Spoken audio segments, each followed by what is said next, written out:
So, three friends and I decided we were going to camp out in this 30-acre sanctuary down the street from my neighborhood. It's paralleled by railroad tracks and a road on one side, and then a small road on the other side. There's a lot of forest and trails, but also these big sand dunes and a huge lake that's pretty deep. So deep we couldn't see the bottom. And in Florida, there's always shit to worry about, like mosquitoes at night and spider webs along the wooded paths. Snakes, thankfully, left us alone. Now understand, when I say three friends, I mean two friends and my friend's uncle. So that's Brandon, Dalton, and Mike. Brandon is cool when it comes to nature and a survivalist guy. Dalton's my best friend, and he's funny, but he can get freaked out as easily as I can. Then there's Mike, the horrible uncle with the shit-eating grin that you'd never let your kids hang out with. He's awesome. We settled on 3 nights, so we got ourselves a big tent and bought 2 coolers worth of shit out there. And the sun's high up in the sky, and there's no clouds anywhere to be seen. It was a lovely day in autumn, which meant it wasn't nearly as hot as Florida sounds like. As we unload our truck at the front of the trail, we kind of had to hide the truck because there are no trespassing signs in a few places, and I see people out here occasionally, so I think it more or less was a dumping warning. But we noticed that there are absolutely no footprints this time. I thought that this was odd, but Mike just drew a dick in the sand. So, as we're walking out there, Brandon is explaining that this area used to be home to the I tribe that was found of East Florida. It was interesting to listen to because apparently they built both mounds and thatched huts and stuff like that. Mike asked us if we'd ever heard of a banshee. To this I sort of face-palmed and Dalton laughed. Mike even chuckled and said he'd keep it for the night. We lugged our shit some ways, passing a few retention ponds and an open area towards a railroad crossing that had a huge drainage ditch on the other side. The trail ran down pretty far until it turned into a huge scrublands area that then turned into another scrubland cut off by huge trees. You know, the kind of huge tree that's so thick you can't tell if it's just now popping out of the ground or not. I always thought the place was cool, but I wasn't sure how I'd feel being here overnight. We passed the big trees and it opened up into a shaded place with pine leaves forming their own little hills, and then the huge sand dunes hugged by the Floridian forest. Then, just touching the right tip of the place was this body of water we nicknamed Willow Lake. Most of the place was either sand or little scrubbery pushing up out of it, and right along the banks of the lake was a down telephone line, God knows how old. We decided to lug our shit up the side of the dunes because they turned into some secluded trails. We found the opportune location too. It was a huge open area of sand with a patch of tree jutting up on the outskirts from the left side of the entrance, and then all wood on the right side, spare for a small path that seemed barely beaten. This is where we would set up shop. Within the hour, we had a huge tent up, and Brandon went off with Dalton to collect some firewood. Florida's really bad on that part, so we'd use palm fronds to get the fire going and use actual wood to keep it burning. Good thing to know in Florida, because the skeeters hate thick smoke. Since I was at the campsite with just Uncle Mike, he'd brought some gin and popped it open. I'd never had alcohol in my life, and I was just now 18, so I knew he'd try to have me drink some. Sure enough, here you go, Rob. I told him no, naturally, but my own curiosity was getting to me. I knew Dalton would jump at the chance to drink some gin or Mountain Bush, and I knew Brandon would side with me. I told him to wait until the others returned, that way I'd at least have someone to agree with. That's when we heard it the first time. A wail that sounded like it came from the base of the dunes. It was so close that the hairs on the back of my neck were livid for seconds. Mike just laughed and cupped his hands. Will you silly nanny stop playing in the sand? Just as he had said that, Dalton stepped out of the woods, firewood in arms, and into the campsite to ask what all of that was. Mike and I asked him where Brandon was, and he thumbed over his shoulder that he was still carrying some palm fronds with him. You meant you weren't the ones who just made that wailing down there? Mike asked him, folding his arms together. Mike, I'm being completely serious right now. You'd know if I was fucking with you.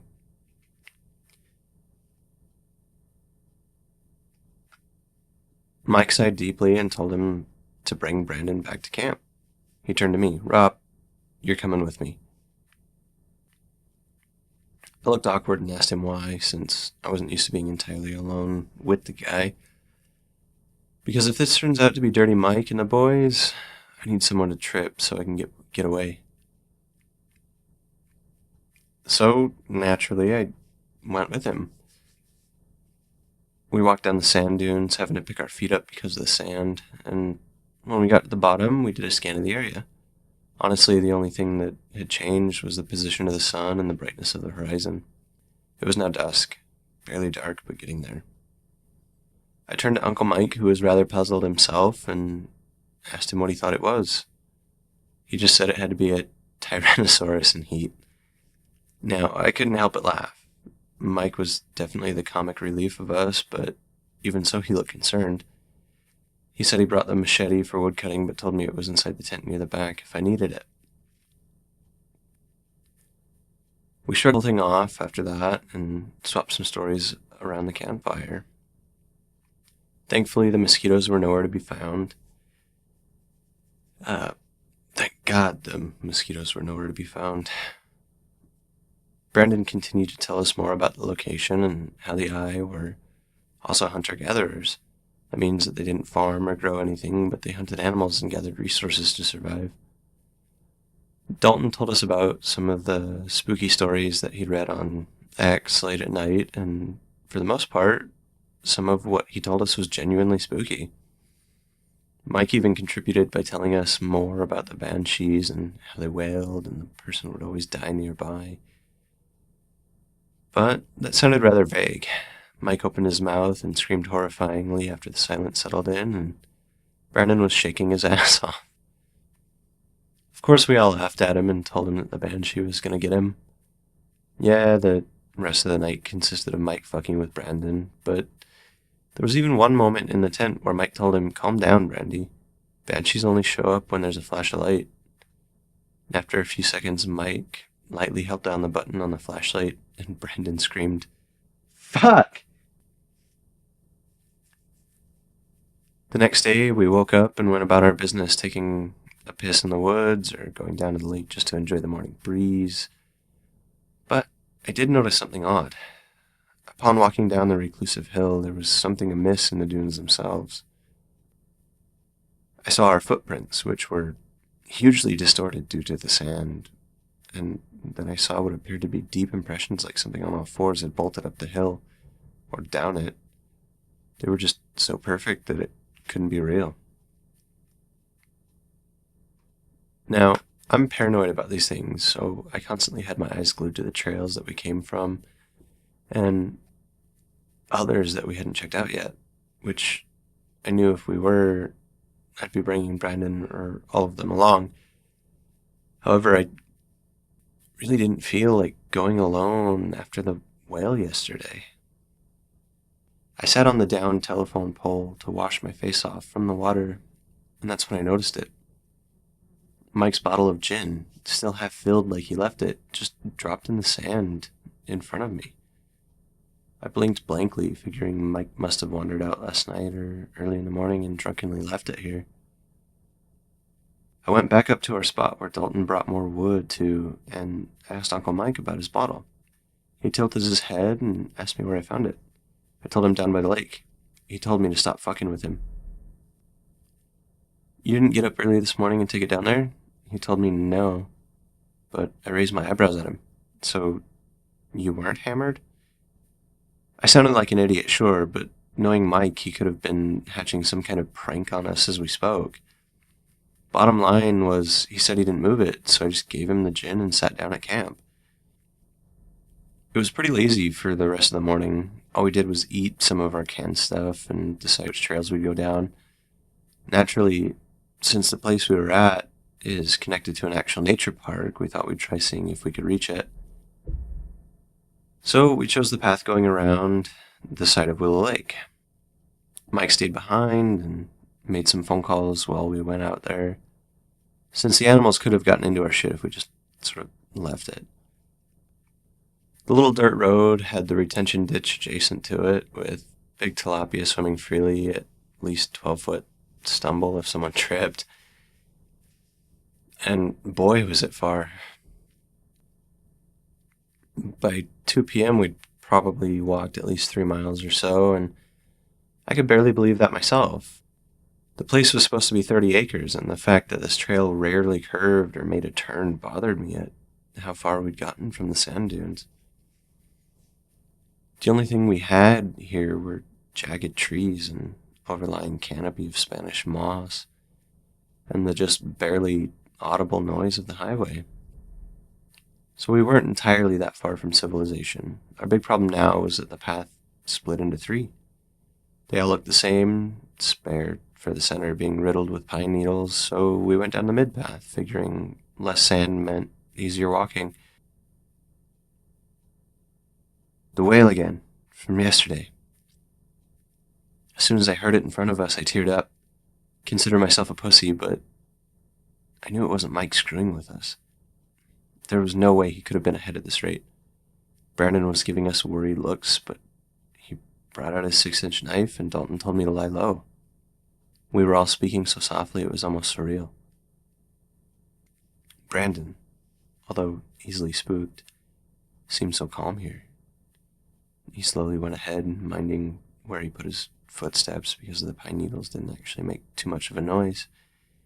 So while he slowly progressed 20 yards ahead of us, and also remember that the trail's pretty isolated in the forest at this point, Dalton and I covered our 6. We noticed something really strange lying off to the edge of the pine-needled path. I wanted to say no. I wanted to deny every ounce of it, but there was no denying the fact that an unopened can of mountain bush was right there, far from our camp. The damn thing still had precipitation on it.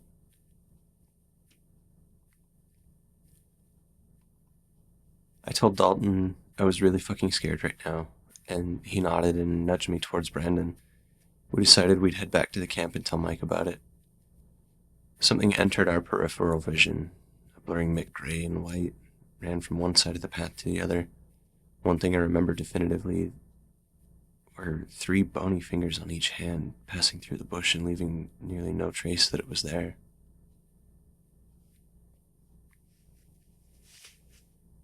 I've never seen Brandon hop to his feet and sprint as quick as he did, but we were all on our feet. As a matter of fact, I've never seen my own 2 feet work like they did. We forgot taking the can back and just ran as fast as we possibly could back to the lake. And we didn't stop there. We ran up the sand dunes, nearly collapsing because of the thick sand, and shouted for Mike. Mike wasn't there. Are you fucking kidding me? I thought. We shouted for Mike for several minutes, looking all around. Brandon checked the cooler and did a count of our stuff while Dalton kept pacing back and forward, calling Mike on his phone. What are you sissy screaming about? Mike answered the phone. We found out he had walked back to the truck to go to 7-Eleven down the road. He told us he was pulling back up. He asked us if we were really going to pussy out of our only time together over break, and we decided we would just meet him at the front and tell him what happened. Fuck staying behind at the camp. None of us were man enough to do it after what we just witnessed. We made our way back, past the 2 large trees and down the long trail until we found Mike walking up with a bag of potato chips and some water. He thought our expressions were hilarious, but asked us what was going on. Once we told him, he was almost in disbelief. Mike asked us if we took his machete, and I answered no for him. He told us we should consider knowing where it is if we seriously saw something. The rest of the day consisted of us staying near the tent, not really going anywhere alone anymore. We had all stepped down near the lake because Dalton and I started goofing around. And we were wrestling, causing a huge dust cloud from rolling down the dunes. Mike loved it because I was being so desperate to kick Dalton's ass, yet I wasn't built like he was. And Mike, seeing another opportunity to fuck with Brandon, did the banshee cry yet again. Only this time off in the distance, the same wail from before answered him. We all said, "What the fuck?" at nearly the same instant. This is when Mike stood up and scanned the perimeter, making his own checks of everything. "See, Rob, this is why you need to get your concealed weapons permit," he said, walking down to help us up. When I asked him why, he answered, "You really think I'm allowed to carry a gun?" We weren't very talkative the rest of the night. We sat around the campfire paranoid, tried roasting some marshmallows and playing some music from our cell phones, but it was hard to shake that feeling that we were under surveillance. You know, like there could be big red eyes somewhere just watching and waiting. Mike kept his machete by his legs, and Brandon had taken his own knife and carved the end of this long stick to make a spear. This is how spooked we really, honestly were. Like, there was something out here, and we were alone. Look, guys, if you really just want to fuck out of here, we can. I'll just drive us back to Rob's place. At that point, we were all ready to get up and go, so there were no objections. Some camping trip this turned out to be. Mike stood up and lit a cigarette for a few moments, then muttered profanities to himself. He turned to us with a half grin, half frown. "You guys are gonna hate me. I think I dropped my car keys." Of course, we all gawked and asked him if he was serious or if he was fucking with us. Because, of course, Mike had been known to do that, but he was serious. He found out his pockets and checked all over camp, using his cell phone as a light. So that's really it. We were fucking stuck here unless we wanted to walk the whole way back to my house. And frankly, we were tired, and our hearts were still pounding from earlier, but we just wanted to dig in and hold out until daylight, I guess.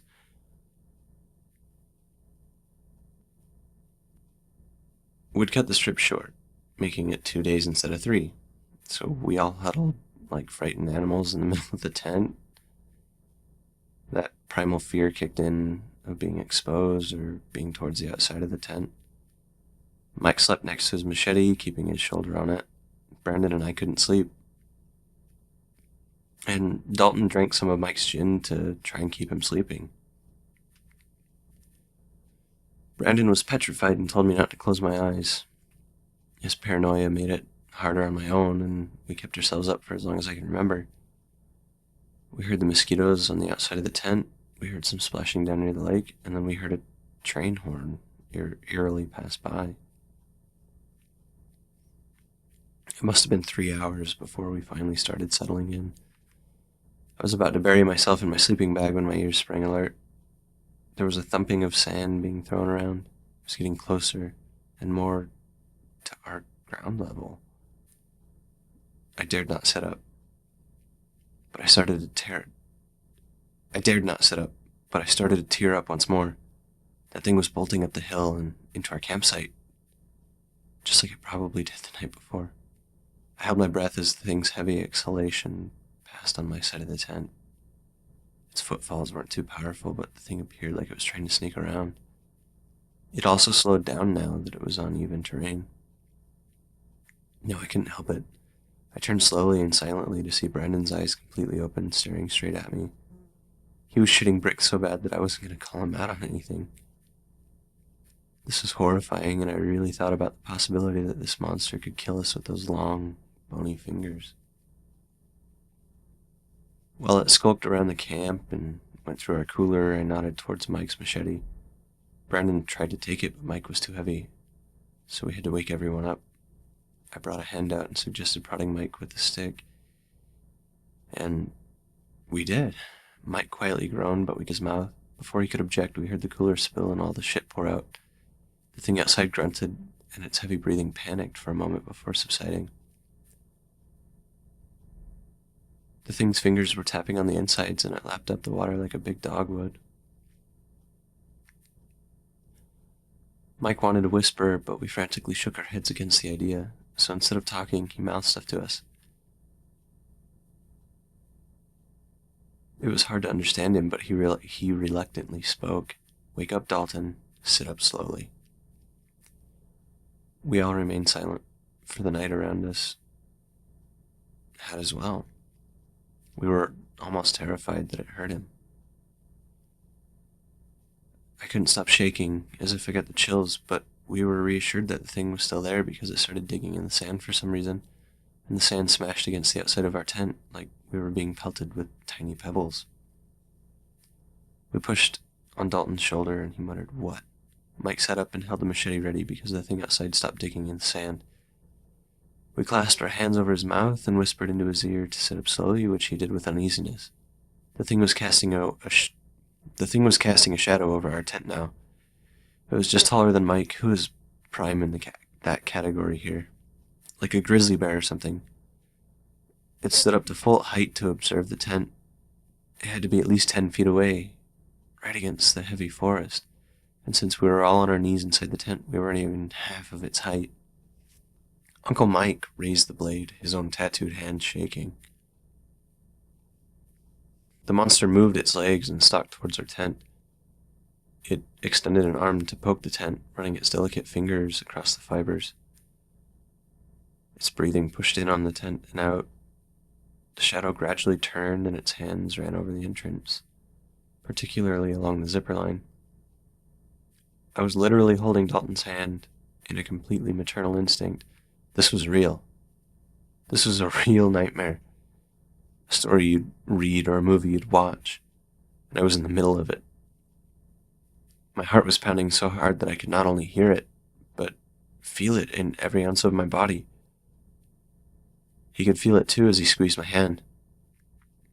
Even Brandon, who was sitting by himself, was literally losing his shit in the calmest way imaginable. Because if we weren't calm, I thought we'd be dead.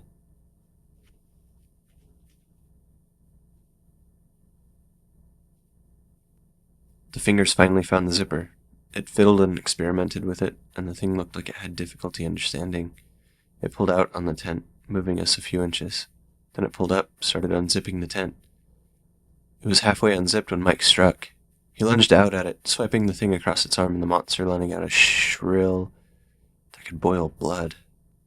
We all screamed, seeing the thing roll around in the sand, with Mike grunting to stay on it. They knocked over the ash pile, and the partially burnt bonfire and dust was in the air everywhere. It was horrible because we didn't know what to do. We were fucking sitting here watching my best friend's uncle fight off a creature with his blade, and we weren't sure who was winning. I don't even remember much of the fighting. I just recall being petrified at the skeletal humanoid monster that, in the middle of this fight, had glowing yellow eyes and snarled like something neither from hell nor earth. Brandon took both Dalton and I by the arms and ushered us down the hill. Dalton didn't want to leave Mike, but Brandon said tough shit and told him we were going to dig in. I reminded him this thing was 6 feet tall and fast, but it didn't matter to us anyway. We were in the sand dunes in the pitch black, and there was absolutely nothing keeping it from bolting down the dunes and ripping us apart. We saw them hurtling down the hill, Mike literally punching the fucking thing now with his fists. He didn't even have the big knife in his hands anymore until I noticed it was protruding from the creature's gut. And what's worse is the thing was digging its claws into his shoulder. It looked damaging, like someone dragging a dissection tool across the skin. In their struggle, the thing must have rocked back and forth because his neck was pretty diced. Now, with Mike bleeding from his neck, we knew we had to do something or else he could die, or we could all die. So Mike, groaning from his pain, finally kicks the thing off of him and stands up. He's literally dripping blood down his shoulders. The creature, on the other hand, just sits there, its body churning inwards and outwards, catching its breath and recuperating. We all hauled ass. Fuck everything back at this camp. The sand made it difficult to sprint, and that made things even scarier. The thing could lunge and snatch at any of us at the rate that we were going. It was like trudging through heavy snow. Thank God for Brandon's heritage. He told us how the Mohawk Indians ran. He suggested that we ran their way or stick to the side of the path once we got back on it, and it would keep us from sinking into the dune. We were at the bottom when it wailed, and we heard it charging after us. I was already flying, for all I knew, from the adrenaline pouring into my veins. The sound of breaking glass shocked me, but I didn't stop running. I ran faster than any of them. I passed the two big trees and got out of the scrubbery, and I passed the second large lake as I reached the truck. I'd covered the distance so fast that my chest was about to explode from pain. My asthma was acting up, and I had started having trouble breathing. I didn't even bring an inhaler because I hadn't used it in so long. I found Mike's keys on the ground next to the car tires and just grabbed them. I couldn't do anything right now with my heart pounding and my lungs in anguish. I didn't even realize I left anybody behind in the dust, and frankly, the only thought on my mind was the horrible creature. A few moments later, Dalton and Brandon came hauling Mike over and put him in the back seat of the truck. I gave them the keys without them asking me if I was all right, and got in the truck, and Dalton took the wheel. We turned on the truck, and its engine revved up. The headlights came on, and the yellow eyes reflected, while it continued crawling for us. Dalton shouted the Lord's name and put his foot down on the pad. We ran the thing over, causing a huge thump. After that, we backed all the way out of the trail without paying any mind, and we sped off down the roadways to the nearest hospital. Mike was in ICU for days, and they managed to save him. As for us, we told our folks what had happened, and they thought we were all dropping acid. They wouldn't let us see each other or Mike for months until some hiker got killed out in the place where we were at. The whole city was in panic over this because nobody wanted to leave their homes. No other killing happened. The police did a huge sweep of the nature park, and although they did find the remains and everything we reported, they found no creature, not even the blood. The mayor's response was to completely seal off the nature park and the 30 acres beside it, and the city made it illegal and punishable by fine to enter anywhere around it. I finally got to ask Mike what the fuck happened only a few months back. He told me that the breaking glass was his bottle of gin with the last sip he'd been saving against the thing's face. Said he cut it up pretty badly. I never set foot in the forest down here ever since.